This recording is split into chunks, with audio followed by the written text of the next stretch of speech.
Iran currently owes $43.5 billion to victims of state-sponsored terrorism. Hundreds of Americans have personally felt the impact of Iranian terrorism. In the last 30 years, Americans studying abroad, teaching, or traveling through the Middle East have been taken hostage, killed in suicide bombings, and gunned down by members of the Islamic Jihad.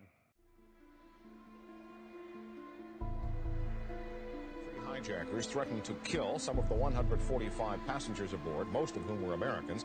Now, the plane originally was on a flight from Athens to Rome. It was hijacked by at least 2 men and forced to land in Beirut. They asked me to look at every passport and give them the passports with Jewish-sounding names.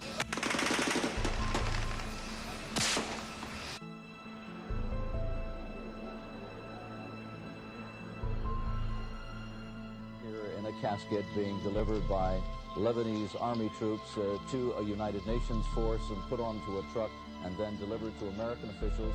Still, the identity of that passenger has not been established.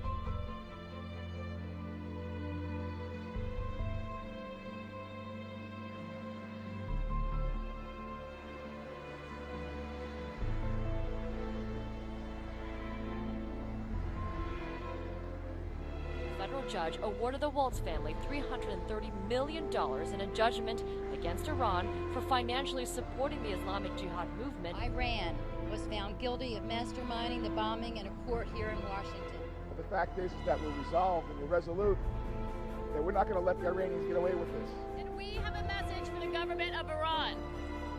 No more. Diplomats in Vienna say a landmark nuclear deal has been reached between Iran and 6 world powers. The United States and other Western nations will lift economic sanctions on Iran. What does Iran get?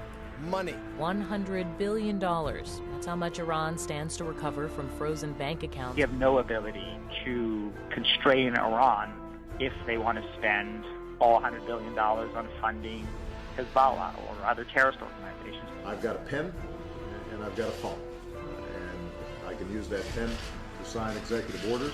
In fact, we should expect that some portion of that money would go to the Iranian military and could potentially be used for the kinds of bad behavior that we have seen in the region.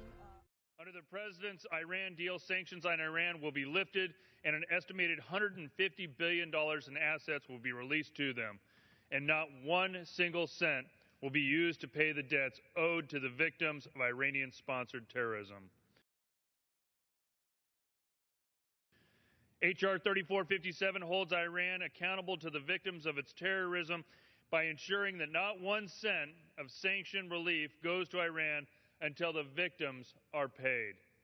I'm a proud co-sponsor of Mr. Meehan's legislation, and I urge my colleagues to do the same.